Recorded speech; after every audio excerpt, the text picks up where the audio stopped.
Hermanos, vivimos en una cultura en la cual la línea divisoria entre el mundo y la iglesia es cada vez más borrosa. En su afán por atraer a las multitudes, la iglesia es realmente, de manera general, cada vez más parecida al mundo y menos parecida a Cristo.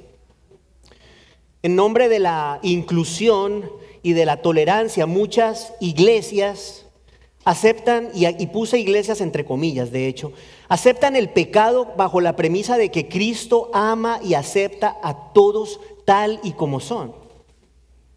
Y la idea es que mientras las personas afirmen, profesen creer en Él, la manera en que se vive no importa.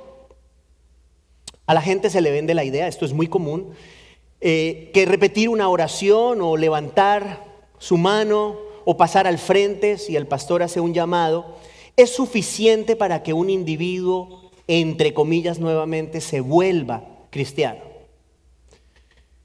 Pero poco se habla del reconocimiento de nuestro pecado, poco se habla del arrepentimiento, poco se habla de que el cristiano está llamado a darle la espalda a su pecado y debe buscar vivir una vida consecuente con su realidad espiritual. Eso es algo que hemos estado viendo de manera frecuente en estos últimos mensajes. Y digo que es una nueva realidad, hermanos, porque ya ustedes y yo sabemos que ser cristiano implica mucho más que decir yo creo en Cristo. Si usted le pregunta a gente en la calle, de repente hay muchas personas que dicen yo creo en Dios o yo creo en Cristo. La pregunta es, ¿eso en sí, profesar una fe es necesariamente sinónimo de fe salvífica? Y la respuesta es no. Una persona puede decir lo que quiera. De manera permanente hemos argumentado que un cristiano es un milagro, ¿se acuerda? Lo hemos dicho permanentemente. Si usted es un creyente, usted es un milagro de Dios. ¿Por qué? ¿Por qué un milagro? Bueno, porque estábamos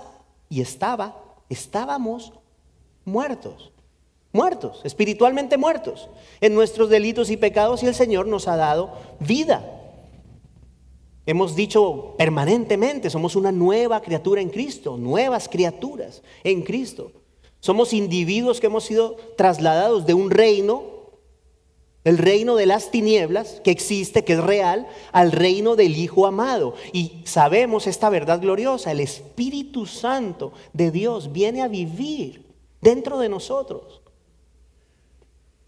O sea que, hermanos, un cristiano es en efecto un individuo muy especial, no por él, por su esencia, por su persona, pero por lo que Dios ha hecho en él, en nosotros. El cristiano, todo creyente se caracteriza por experimentar la palabra que hemos también mencionado frecuentemente, la santificación. Ya ustedes deben saber de qué se trata esta palabra. El hecho de que somos hechos conforme a la imagen de Cristo de manera progresiva, poco a poco. O sea que todo creyente está en ese proceso. No hay un creyente genuino que no esté en ese proceso. Ninguno. No existe un verdadero cristiano que no esté siendo santificado. Es cierto que de pronto en la vida de algunos creyentes esa manifestación se manifiesta más o de una manera más clara, pero esa idea de que un creyente no es cambiado no es bíblica. De hecho, no es bíblica porque iría en contra del propósito de Dios en Romanos 8:29. Que seamos hechos conforme según la imagen de su Hijo. Por eso que estoy diciendo, hermanos, el cambio de vida es un distintivo fundamental de la fe verdadera. Y esa transformación interna que Dios ha producido en nuestros corazones, ¿cómo se manifiesta? Se manifiesta de manera externa. Eso es básico, es fundamental.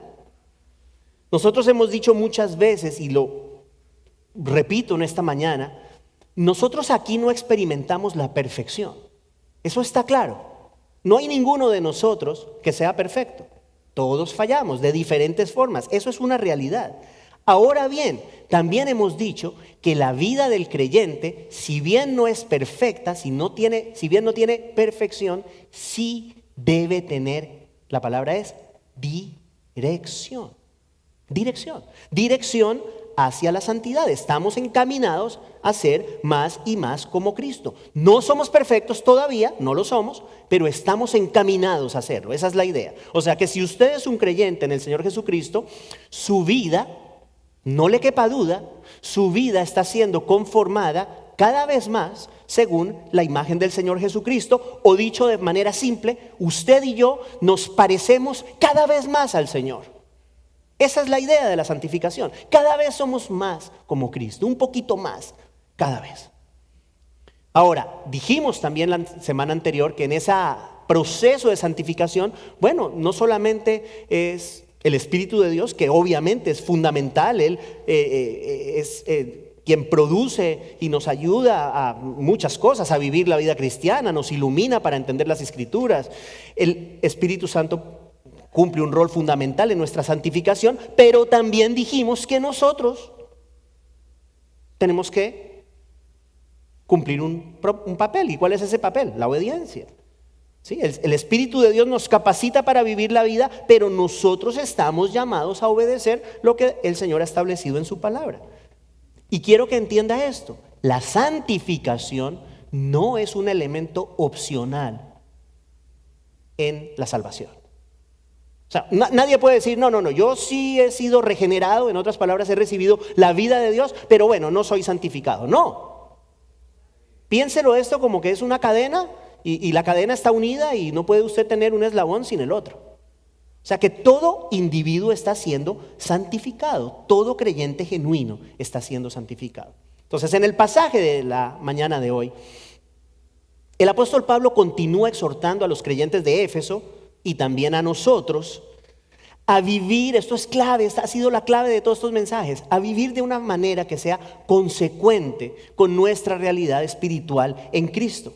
Pablo sigue trazando una línea divisoria que es muy clara entre el mundo y la iglesia. Pablo sí establece esa diferencia claramente. En lugar de ser imitadores del mundo, en esta mañana Pablo nos llama a ser imitadores de Dios. También nos va a recordar en el pasaje de hoy que la conducta manifiesta la realidad de la salvación del creyente. Nuestro pasaje de esta mañana, hermanos, Efesios capítulo 5, los versos 1 al 7, Efesios 5, versos 1 al 7, ya usted sabe, vamos a ponernos por favor de pie para leer la palabra de Dios. Efesios capítulo 5, los versos 1 al 7.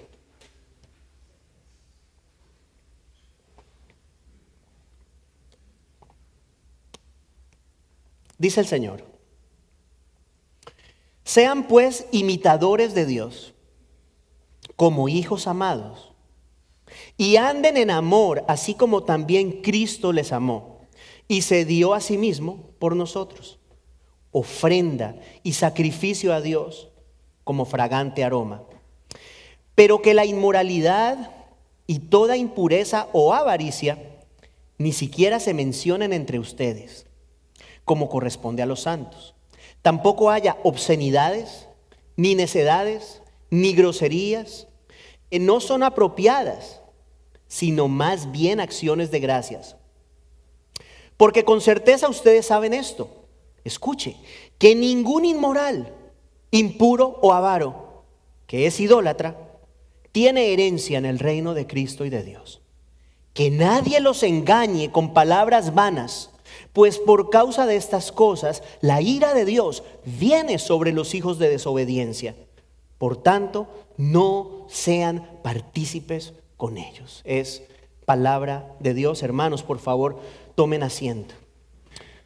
Una de las verdades más maravillosas que nosotros hemos considerado aquí en la iglesia, que surge de hecho de el primer capítulo de la carta de Pablo a los Efesios, es el hecho de que cuando nosotros creemos en el Señor Jesucristo, nos convertimos en ¿qué de Dios?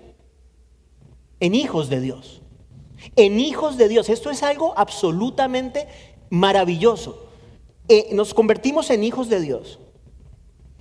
Él lo dijo en el primer capítulo, en Efesios 1:5, dice que Dios nos predestinó para adopción como hijos, para sí mediante Jesucristo. Todo eso nosotros ya lo vimos. También el apóstol Juan dice en Juan 1:12 que a todos los que creen y reciben al Señor Jesucristo, ¿cierto? A los que creyeron en su nombre, a los que lo reciben, les da el derecho de ser hijos de Dios. Hijos de Dios. Si usted tiene hijos, seguramente se habrá dado cuenta que sus muchachitos se parecen en algo a usted y a su esposo o esposa. Sí, en el campo natural los hijos son copartícipes de la naturaleza de sus padres. ¿Por qué? Bueno, porque comparten genética. Entonces de repente uno ve la sonrisa de la niña y dice, ay, se ríe igual al papá. O, no, es que mire la cara, es igualita a la mamá. ¿Sí? Eso es muy común. También es común ver que los hijos imiten a los padres. Yo, escribiendo este mensaje, me acordé de algo que prometo hacía, yo no sé, yo creo que nunca había pensado en esto. Pero cuando yo era chiquito, o sea, yo siempre he querido mucho a mi papá. Pero cuando yo era chiquito, yo tenía delirio con mi papá. Y yo era rubio. Tenía el pelo, pero bien claro. Y mi papá, el pelo negro. Y yo quería ser como mi papá.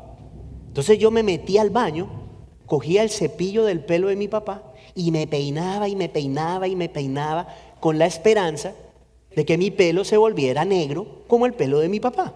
No es mentira, es cierto. Eso hacía yo. Los hijos tendemos a imitar a nuestros padres. Y aun cuando puede haber excepciones, porque la puede haber, hermanos, de manera general, la conducta de los hijos refleja mucho de sus padres, particularmente en la niñez.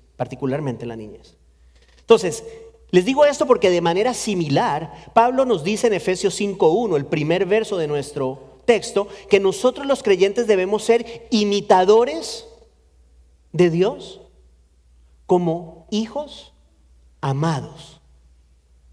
Imitadores de Dios como hijos amados. Ahí lo tiene. Sean pues imitadores de Dios como hijos amados. Hermanos, nosotros hemos nacido de nuevo. Hemos recibido una nueva naturaleza que nos hace posible imitar a Dios. El nuevo corazón posee un nuevo afecto por el Señor y una capacidad para honrar a Dios con su vida. Nosotros tenemos un amor en nuestro corazón como creyentes que Dios ha puesto. Escuche, Romanos 5:5 lo dice de esta forma el apóstol Pablo: el amor de Dios ha sido derramado en nuestros corazones por medio del Espíritu Santo que nos fue dado. Estamos de acuerdo, no es en nuestras fuerzas, de acuerdo. Aquí está muy claro, el Espíritu Santo de Dios, ¿cierto? Por medio de él, el amor de Dios ha sido derramado en nuestros corazones. ¿Quiere que le diga un distintivo del creyente? El creyente tiene el amor de Dios en su corazón. No es un hombre perfecto, no es una mujer perfecta, pero el creyente tiene una capacidad de amar que proviene de él. Me refiero de Dios. Como creyentes tenemos el amor de Dios y tenemos, como ya dijimos, el Espíritu Santo, el Espíritu de Dios dentro de nosotros. Usted piense en eso, por un instante piense en eso. Cuando de repente se le dé por pensar, ay Dios, ¿y dónde estás, Dios? Dios, estás en mí, vives en mí. Eso es un cristiano, eso es un creyente. Y entonces por eso es que Pablo nos dice, porque ustedes tienen esto, estamos llamados a imitar a Dios, a imitar a Dios. Y nos dice como hijos amados. A mí me gusta porque las palabras son importantes. Hubiese podido decir como hijos. Imiten a Dios como hijos, pero no, va un poco más allá. Imiten a Dios como hijos amados. Nos recuerda el amor del Padre por nosotros.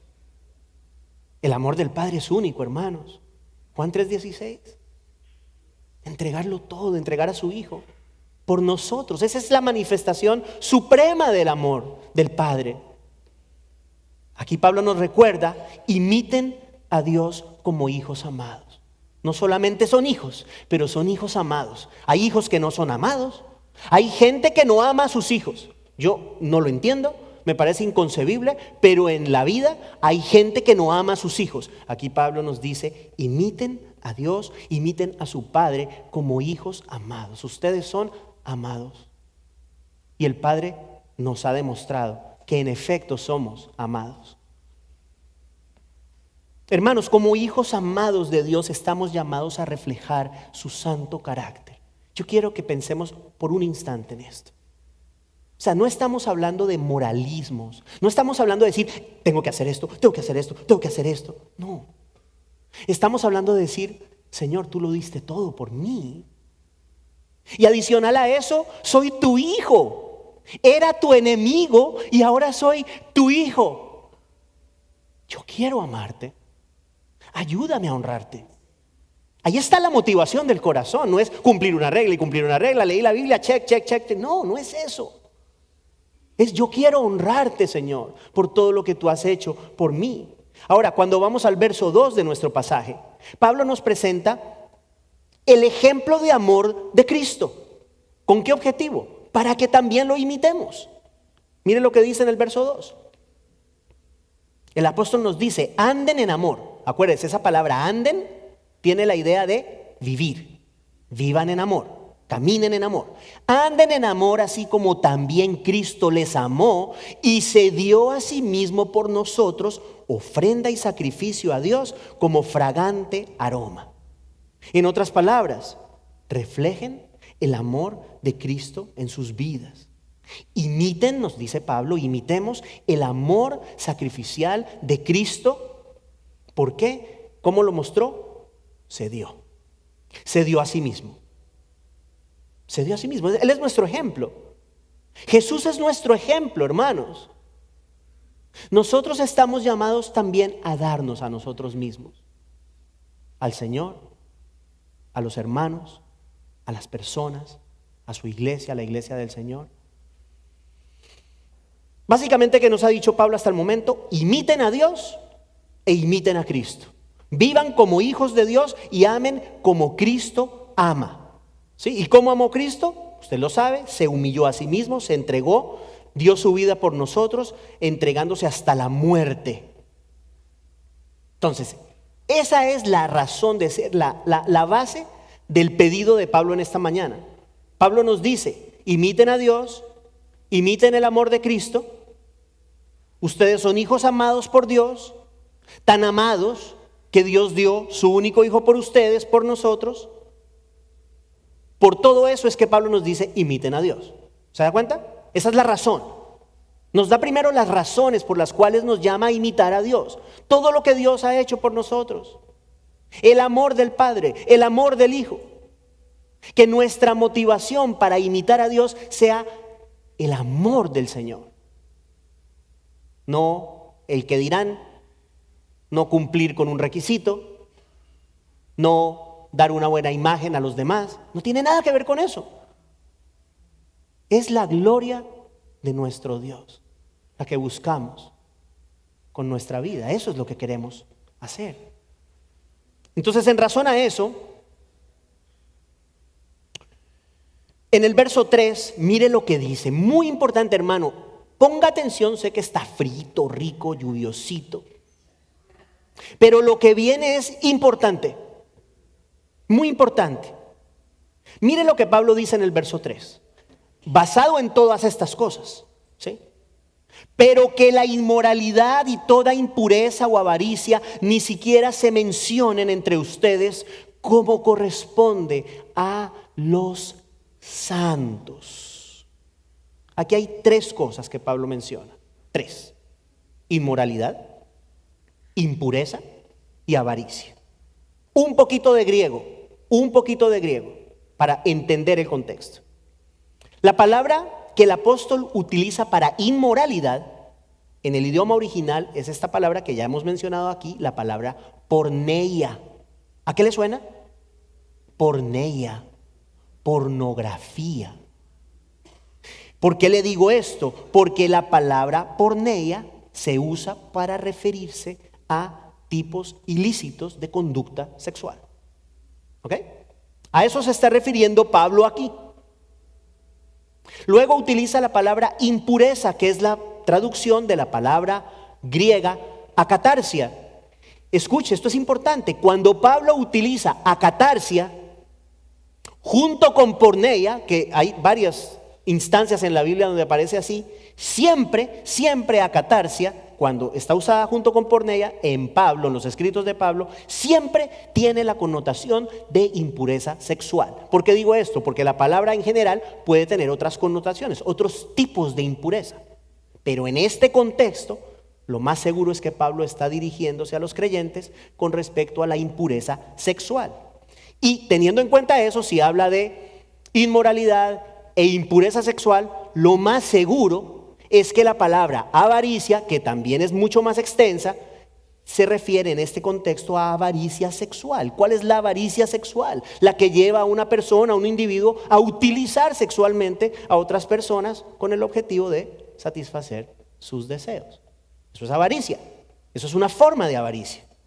Ahora, ¿qué es inmoralidad en el aspecto sexual? Por eso quise primero definir el contexto. Lo más probable es que Pablo está hablando del tema sexual. Entonces, siendo así, ¿qué es inmoralidad en el aspecto sexual? Facilito, escúchelo, porque es sencillo. Aquí no hay que darle mucha vuelta. Cualquier relación sexual fuera del contexto del matrimonio entre un hombre y una mujer. Y quise hacer la aclaración entre un hombre y una mujer para que después nadie diga, no, pero es que hay matrimonios del mismo sexo. Inmoralidad sexual es cualquier cosa que esté fuera del contexto del matrimonio entre un hombre y una mujer. Lo que sea. Impureza, hablemos de impureza. Es un término más general. Incluye otras cosas, pero por ejemplo, la contaminación de la mente, las cosas que se piensan, los deseos corruptos, las intenciones del corazón que no son limpias, las conversaciones, acciones inapropiadas. Sí, es una palabra mucho más extensa, pero básicamente manifiesta, esa impureza se manifiesta en la conducta externa como resultado de la contaminación del corazón. ¿Sí? O sea, cuando el corazón está sucio, eso sale, hermanos. Un ejemplo de impureza. Quise tratar de dar ejemplos para que quede claro. Ejemplo de impureza en el aspecto sexual. Hay muchas cosas, pero por ejemplo, puede incluir, diría yo, pensamientos de lujuria, eso es impureza. O sea, no se está cometiendo físicamente un acto, pero es impureza. Adicción a la pornografía. Eso es impureza. Y ahora la avaricia, hablando de la avaricia, bueno, ¿qué hace la avaricia en general? De manera general lleva a la persona a tener algo por encima de Dios, ¿sí? El centro de su vida es otra cosa aparte de Dios. De manera general, ¿qué es la avaricia? Un apetito insaciable por varias cosas. Puede ser por dinero, por prestigio, por placer, por éxito, cualquier otra cosa que ocupa el primer lugar en la vida de una persona. Entonces, si estamos hablando de que en el contexto probablemente es avaricia sexual, como ya dijimos, es avaricia que lleva a la persona a utilizar sexualmente a otras personas con el objetivo de satisfacer sus deseos, entonces podemos pensar que todo el pasaje tiene que ver principalmente con el tema sexual, tiene una connotación sexual, es posible, es como creo que es. Entonces, hermanos, sobre esas cosas, ¿qué dice Pablo? Pablo dice que el cristiano debe estar completamente alejado de estas cosas, completamente alejado de la inmoralidad, la impureza y la avaricia. Por eso es que dice en el pasaje, ni siquiera se mencionen entre ustedes estas cosas. ¿Sí? ¿Qué está diciendo? Que ni siquiera debe existir una asociación entre los creyentes y estos pecados. Es lo que está diciendo. O sea, no solamente no los cometan, pero es que ni se piense que ustedes están en eso, básicamente. Esa es la idea. Ni se mencione esas cosas. en sus vidas, ¿sí? O sea, que no sean parte de ustedes. ¿Por qué? Mire lo que dice. Dice, ni siquiera se mencionan entre ustedes, dice, como corresponde a los santos. ¿Quiénes son los santos? Los santos son los creyentes. Y esa palabra santo no tiene la connotación de perfecto. La palabra santo lo que significa es, usted sabe, apartado para Dios. Eso es un santo. Apartado para Dios. Entonces aquí Pablo dice que estas cosas ni se mencionen. Vivan de una manera consecuente con el hecho de que ustedes han sido apartados para Dios.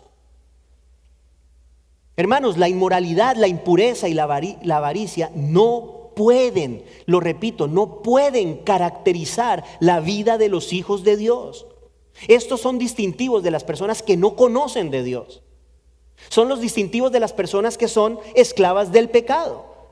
En el contexto de este pasaje, Pablo se dirige, usted lo sabe, ya lo hablamos, a creyentes que vivían en una ciudad muy inmoral, muy inmoral. Y estas personas, estos creyentes de Éfeso, lo más seguro es que habían sido parte de esa inmoralidad. Probablemente la inmoralidad, las atrocidades que de hecho tenían una grandísima connotación sexual en el templo de Diana, ubicado en Éfeso, donde había prostitutas, donde había ritos sexuales, orgías, un sinnúmero de porquerías. Entonces, cuando vemos este pasaje a la luz de esa realidad de Éfeso, podemos entender por qué el pasaje muy probablemente tiene una connotación puramente sexual. ¿Qué les dice? Estas cosas tienen que dejarlas atrás. Tienen que olvidarse de esa manera anterior de vivir. Ustedes ya no pueden vivir así. Es lo que les está diciendo. Seguramente sí, ustedes fueron parte de, pero ya no. Ustedes ya no pueden vivir así. Estas cosas ni se mencionen entre ustedes. Deben dejar todo eso atrás. Eso se los dijo a los efesios y aplica a nosotros también. Aplica a nosotros también. Sí, todos tenemos un pasado, seguramente no un pasado tan terrible como esto, o seguramente sí. Pero lo cierto es que el cristiano ya no vive así. Hay una diferencia en nuestra vida, tiene que haberla. Les he dicho muchas veces, ¿cómo no va a ser diferente la vida de un hombre o una mujer cuando tienen al Espíritu de Dios viviendo adentro? ¿Cómo no va a ser distinta? ¿Cómo es posible que sea igual la vida de una persona que no tiene a Dios a una persona que tiene a Dios morando dentro de sí? Es que no puede ser, hermanos. No puede ser. Por eso Pablo dice estas cosas que ni siquiera se escuchan entre ustedes. Entonces estamos hablando, esto es básicamente acciones. Verso 4 de nuestro pasaje, continuamos. Ahora Pablo se refiere a nuestra manera de hablar. Verso 4. Tampoco haya obscenidades, ni necedades, ni groserías, que no son apropiadas, sino más bien acciones de gracias. Usted sabe, conoce esta escritura, el Señor Jesucristo dijo, de la abundancia de este corazoncito, habla la boca, ahí no hay nada que hacer. Mire, usted escucha a una persona hablar por un ratico y usted se puede dar una idea de lo que hay en el corazón de esa persona. Usted se pone a hablar con alguien y no, de repente no necesariamente en la primera charla, pero si usted se pone a hablar con alguien, eventualmente lo que hay en el corazón de esa persona sale por acá. Hermanos, Pablo aquí menciona varias palabras, no quiero extenderme en explicar las diferencias, obscenidades, necesidades, pero le quiero decir básicamente, incluye malas palabras, ¿sí? Groserías, malas palabras, incluye conversaciones sucias, incluye, muy importante esto, porque pasa mucho, los chistes de doble sentido. Hay gente que le encantan los chistes de doble sentido, le sacan doble sentido a todo. Hablar del pecado como si fuera algo trivial. Tú estás con otra mujer, pero como todo el mundo lo hace. Eso no importa. Todas estas son cosas que no deben ser parte de nosotros, no deben ser parte de nuestra manera de hablar. El tipo de lenguaje o ese tipo de lenguaje debe ser, según nuestro pasaje, reemplazado por acciones de gracias. Acciones de gracias, en lugar de hablar porquerías, en lugar de meterse en conversaciones necias, que esa es otra cosa, conversaciones necias, conversaciones que no van a ningún lado, conversaciones que no son productivas para nada, ¿sí? No necesariamente tienen que ser obscenas, pero hay conversaciones que no hay que tener. Todo eso, dice Pablo, reemplácenlo por acción de gracias. ¿Sí? O sea, que si va a salir algo de su boca obsceno, en lugar de hacer eso, más bien, dele gracias a Dios. Démosle gracias a Dios por todo lo que tenemos en Él. Básicamente, esa es la idea. ¿Sí? En lugar de deshonrar al Señor con un lenguaje, escuche, que no es propio de nuestra condición de hijos de Dios, ni del sacrificio de Cristo. Dice, llenemos nuestros labios con palabras de agradecimiento al Señor. Hermanos, nuestra conducta y nuestras palabras testifican de la veracidad de nuestra fe. Las acciones nuestras y las cosas que decimos reflejan si de verdad, nuestro corazón ha sido transformado por Cristo. Por eso le dije al inicio, cualquiera dice yo creo en Dios. Cualquiera. Y vamos más lejos, cualquiera viene a la iglesia, hermanos. Cualquiera puede venir a una iglesia, las puertas de las iglesias están abiertas. Cualquiera puede sentarse, cualquiera puede decir amén, cualquiera puede levantar manos. La pregunta es, ¿cómo vives? Es la vida la que muestra esa transformación del corazón. Quiero repetir, no somos perfectos, pero quiero que nos quede claro que nuestra vida como cristianos no puede estar definida por el pecado. Y a eso se refiere Pablo en nuestro siguiente verso, el verso 5. Hermano, escuche con atención. Escuche con atención. Mire lo que Pablo dice. Todo el mundo, hermano, si está medio dormido, despiértese, escuche con atención.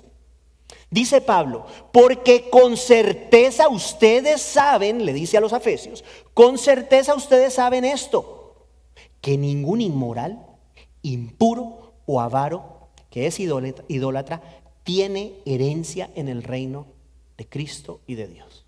Esas palabras son muy importantes, muy importantes. Es importante comprender lo que significan. ¿Qué es una persona inmoral? Una persona inmoral no necesariamente es una persona que comete un acto de inmoralidad. Y esta distinción aquí hay que tener mucho cuidado para no crear ni confusión, ni que nadie salga aquí diciendo, entonces puedo hacer lo que quiera. No. Pero hay una diferencia entre una persona inmoral y una persona que comete un acto de inmoralidad. Hay una diferencia. La persona inmoral, su vida está definida por la inmoralidad. Ahorita voy a tratar de darle algunos ejemplos. Persona impura es aquella cuya vida está definida por la impureza. Persona avara, la persona cuya existencia está definida por la avaricia. ¿Por qué hago esta obvia aclaración? Porque aquí Pablo está haciendo alusión a patrones de vida, no a pecados aislados. Y quiero decirle, existe una gran diferencia entre ambas. No estoy diciendo que cometer pecados aislados está bien, no estoy diciendo eso. Estoy diciendo que hay una diferencia entre un pecado aislado y un patrón de pecados. Son dos cosas distintas. Entonces, por ejemplo, si una persona comete un acto de inmoralidad, un cristiano, y se arrepiente genuinamente delante de Dios con la firme intención de no volver a hacerlo, no quiero hacerlo, uno podría argumentar que ese acto de inmoralidad es un pecado aislado, ¿de acuerdo? Ojalá no lo vuelva a hacer. Sí, cometí esto una vez, pero no más. Perdóname, Señor. Yo no quiero saber más de esto, perdóname, te ofendí. Estoy arrepentido. Ok, eso es una cosa. Ahora, si la inmoralidad define la vida de esa persona, si esa persona vive permanentemente en inmoralidad, ese es el distintivo de su vida. ¿Qué dice la palabra de Dios? No lo digo yo, lo dice la palabra de Dios. Esa persona no tiene herencia en el reino de Cristo y de Dios. No la tiene. O sea, por eso es que nosotros no le podemos dar a la gente una falsa expectativa, una falsa seguridad más bien con respecto a su salvación, porque levantaron una mano.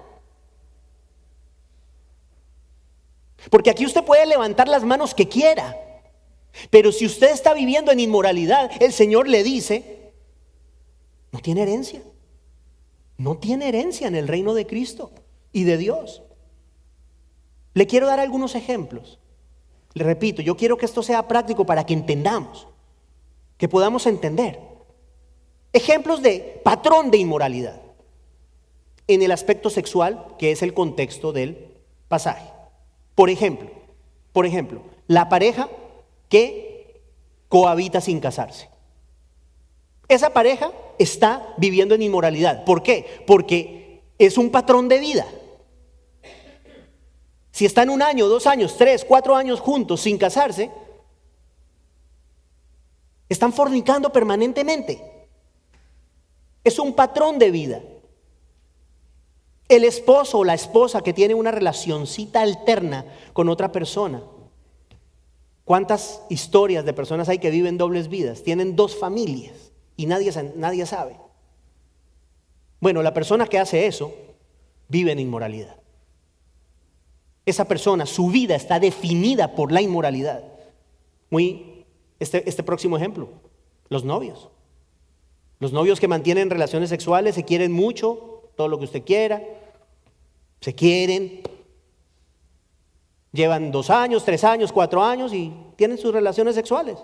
Bueno, hermanos, están viviendo en inmoralidad.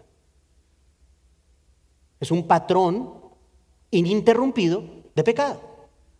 La persona promiscua vive en inmoralidad. Hermanos, un creyente no puede permanecer en ninguna de esas circunstancias. Es posible, puede ser posible que haya de pronto algún creyente que esté viviendo así y de repente oye esto y se da cuenta y dice, Señor, perdóname, yo no pensé que esto fuera tan serio. Y ese creyente va y dice a la amiga, a la novia, a la que sea, lo siento mucho, pero yo no puedo seguir viviendo así. Eso es un arrepentimiento. Y es un rectificar. ¿Sí? Todos hemos rectificado en la vida, eso es parte de arrepentirse, ¿de acuerdo? O sea, si no en estas cosas, pero en otras. O sea, todos hemos tenido que rectificar nuestro camino en diferentes cosas. Eso es arrepentirnos. Entonces, hermanos, ¿por qué les digo esto? Porque este pasaje es muy claro en afirmar que las personas que viven en este tipo de patrones no tienen herencia en el reino de Dios. Por más que vayan a la iglesia, no importa. ¿Se da cuenta por qué esto es importante? ¿Se da cuenta por qué es importante entender que la forma como vivimos sí importa ante los ojos de Dios? Sí importa. Tiene que haber arrepentimiento, hermanos. Tiene que haber arrepentimiento y alejarse. Un alejamiento del pecado. ¿Se acuerda lo que le dije al inicio?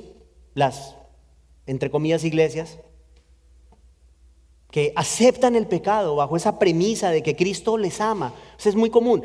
¿Cristo ama? Sí. Yo no estoy diciendo que Cristo no nos ama. Pero yo no le puedo decir a usted, tranquilo hermano, Cristo te ama tanto que no importa cómo vivas. Yo no le puedo decir eso a usted.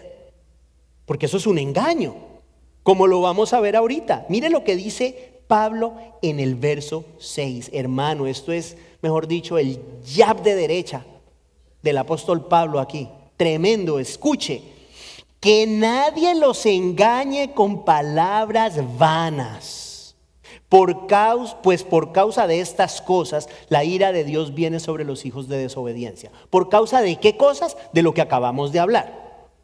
De vivir vidas inmorales, impuras, avaras, patrones continuos de pecado. Pablo no puede ser más claro, hermanos. Decirle a la gente o insinuarle a la gente que vivir en pecado no acarrea la justa ira de Dios es un engaño. ¿Usted se da cuenta la importancia de esto? Sí, para que la gente se sienta contenta, para que la gente se sienta incluida, para que la gente venga a la iglesia y se sienta bien y salgan contentos. Entonces les decimos un poco de cosas que son engañosas. No, nosotros no podemos hacer eso. Nosotros no podemos hacer eso. Hoy estábamos hablando en el estudio Cuando tú hablaste, yo quise, no alcancé a poderte hablar, pero la hermana Ana tenía una inquietud y decía, estamos hablando de amar a los enemigos. Y entonces la hermana decía, pero bueno, entonces en el contexto de nosotros los creyentes, cuando se predica la palabra de Dios, hay gente que se ofende. ¿Y cómo vemos eso? ¿Y qué pasa entonces si algún hermano está en pecado? Entonces no debemos reprenderlo. Hermana, mirándole a los ojos le digo, la respuesta es sí. Claro que sí. Eso es parte de lo que es ser la iglesia. Eso es parte de lo que es ser la iglesia. Que si la gente se ofende al escuchar la palabra de Dios, pues claro, el mensaje de Cristo es ofensivo. La palabra de Dios, ¿por qué es ofensiva? Porque a nadie le gusta que le digan, eres un pecador. A nadie le gusta. Todo el mundo quiere vivir como quiere. Pero el mensaje del Señor confronta el corazón y confronta la pecaminosidad humana. Y como iglesia, nosotros estamos llamados, escúcheme esto, a cuidar nuestra pureza. A cuidar nuestra pureza. Alguien dirá, no, pero es que eso es muy duro, muy fuerte. No, eso es amor. Amar es decirle a la gente la verdad. Yo le he dado a usted otras veces este ejemplo. Mire, yo estoy aquí parado, me ponen una venda en los ojos, no veo nada. Camina, Jorgito, y resulta que ahí hay un precipicio. Sí, camina, Jorgito, tranquilo, para que estés contento. ¿Qué es amor? ¿Dejarlo que camine y se caiga? ¿O amor es decirle, para, ahí hay un precipicio? Nosotros tenemos que decirle la verdad a la gente, hermana. Y Dios se encarga del resto. Pero esa idea de que no importa cómo se vive, Pablo dice en el verso 6, es un engaño. Son palabras vanas. Por causa de esas cosas, dice, viene sobre la ira de Dios sobre los hijos de desobediencia. ¿Cómo? Un ejemplo de palabras vanas. Mire, estas palabras vanas que le voy a decir suenan bonito y tienen aspectos de la verdad. Por eso es que pueden ser muy engañosas. Si usted le dice a una persona, mientras profeses creer en Cristo, todo está bien. Cristo ya murió por tus pecados. ¿Es cierto o no? Sí. ¿Y Él te ama tanto? Sí. ¿Que jamás te rechazará? En realidad no importa si pecas, pues tú vives bajo la gracia. ¿Será que eso es cierto? ¿Será que es cierto decirle a una persona, no importa cómo vivas porque tú vives bajo la gracia? Yo no creo.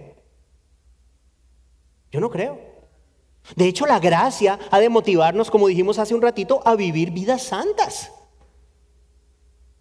A vivir vidas agradables a Dios, justamente por lo que el Señor ha hecho por nosotros.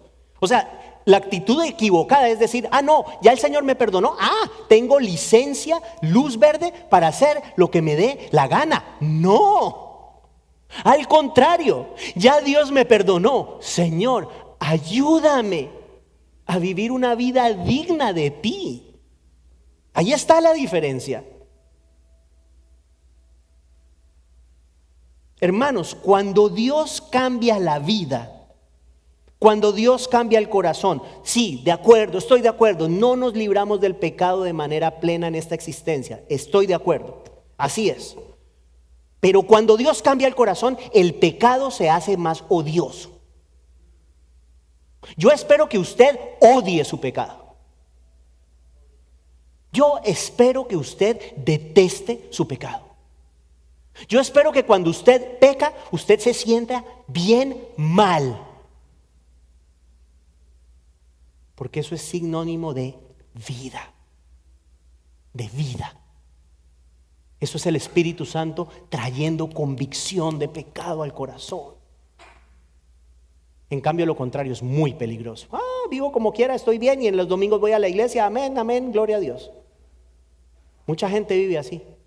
Mucha gente vive así. Y mi convicción es que algunos de esos, probablemente en ese grupo van a estar los que en Mateo 7, Señor, Señor, Señor, Señor, vete. Apártate, porque no tengo idea quién eres, no te conozco. Hermanos, no podemos menospreciar la palabra de Dios y lo que Dios dice. Brevemente, ¿quiénes son los hijos de desobediencia aquí en este pasaje? Pablo ya los había mencionado en Efesios 2:2. Dice: los que viven según la corriente de este mundo, conforme al príncipe de la potestad del aire. ¿Quién es el príncipe de la potestad del aire, hermana Marta? ¿Quién es? Satanás. Satanás. Aquí Pablo incluye, ahora mete en la ecuación a Satanás. Los hijos de desobediencia son aquellos que están sujetos al dominio de Satanás. Pero si usted se acuerda al inicio, nosotros somos hijos amados de Dios. Eso es distinto. Eso es muy diferente y ahí está el contraste. Por eso es que los hijos de Dios no podemos vivir como los hijos de desobediencia. ¿Por qué? Porque los hijos de Dios somos controlados por el Espíritu Santo de Dios. Por eso, no por Satanás. Tiene que haber una diferencia en nuestra vida. Tiene que existir. Tiene que haberla, hermanos. La vida de ambos es diferente, es distinta. Y por eso Pablo dice al final del verso 6: por tanto, no sean partícipes con ellos. No se metan en lo que ellos están. Acuérdese, 2 Corintios 6:14. Dice Pablo: ¿qué asociación tienen la justicia y la iniquidad? ¿Qué comunión la luz con las tinieblas? ¿Sabe cuál es la respuesta a esa pregunta retórica? Ninguna. Ninguna asociación, ninguna comunión, ninguna. La luz y las tinieblas no pueden coexistir. La vida del creyente tiene que ser una vida distinta. Y por esa razón, nosotros no tenemos razón alguna para participar en la vida pecaminosa de las personas que no conocen de Cristo. Hermanos, terminando, seamos imitadores de Dios. Como hijos amados suyos, cuidemos nuestros actos, cuidemos nuestro hablar, cuidemos nuestra vida. Hoy usted y yo hemos visto que la inmoralidad, la impureza y la avaricia son propias de los hijos de desobediencia, no de los hijos del Dios Santo. Ya le dije y le repito, por más que una persona profese creer en Cristo, si su vida está definida por el pecado, hermano, el Señor le dice: no entrará en el reino de los cielos. Él lo dice, no lo digo yo, lo dice el Señor. El Señor lo dice. Porque la fe verdadera se manifiesta en una vida transformada. Alguien dirá: no, pero yo creo en Dios, yo creo en Cristo. ¿Qué dice Santiago 2:19? Hasta los demonios creen y tiemblan. Hasta los demonios creen y tiemblan. Hermano, no nos podemos engañar. No podemos engañarnos detrás de una profesión de fe. No podemos engañarnos detrás de venir a la iglesia o servir en la iglesia. Nuestra vida es importante. Seamos imitadores de Dios, nos dice el Señor. Seamos imitadores de Dios. Termino con esto. No caigamos en el engaño. Terrible engaño de pensar que a Dios no le importa cómo vivimos. No caigamos en ese engaño. ¿Le importa tanto? Escuche, que quienes son esclavos del pecado, ya lo dijo, no tienen acceso al reino de los cielos. Escuche, hasta que no hayan sido hechos esclavos de la justicia. El creyente es un esclavo de la justicia. El esclavo de la justicia es un ciudadano del reino. El esclavo del pecado no lo es. Padre, gracias damos en el nombre de Jesús por tu palabra. Ciertamente es poderosa y más cortante que espada de dos filos. Penetra el corazón. Penetra el corazón, penetra nuestras vidas. Sí, nos confronta, Señor, porque tú eres un Dios claro, que nos habla la verdad con claridad. Y hoy nos has dicho: no se dejen engañar. No se dejen engañar con lenguaje bonito, con palabras suaves, que suenan bien y que incluso pueden tener trazas, aspectos de la verdad. Hoy has sido claro, Señor, nos amas grandemente, has hecho tanto por nosotros, somos tus hijos amados. Y nos llamas a imitarte a ti, a imitar el amor del Señor Jesucristo, y nos adviertes que nuestra vida no pueden ser vidas, nuestras vidas no pueden ser vidas definidas por el pecado. Si bien es cierto que nosotros pecamos y fallamos permanentemente, de diferentes formas, también nos recuerdas que nuestra vida no puede estar definida por el pecado. Por un lado nos dices, si decimos que no tenemos pecado, la verdad no está en nosotros. Pero también nos dices, el que peca, el que se mantiene en pecado, no tiene entrada en el reino de los cielos. Señor, ayúdanos a vivir vidas agradables a ti, sabiendo que sin ti no podemos hacer nada. Llénanos cada día, Señor, de gracia. Danos cada día ese temor y ese deseo y ese amor por ti que nos lleve a manifestar de una manera intencional nuestra realidad interna, el cambio que tú has producido en nuestros corazones a través de nuestras acciones, a través de nuestras palabras, a través de nuestra vida, Señor. Te pedimos todo esto en el nombre de Jesús. Amén.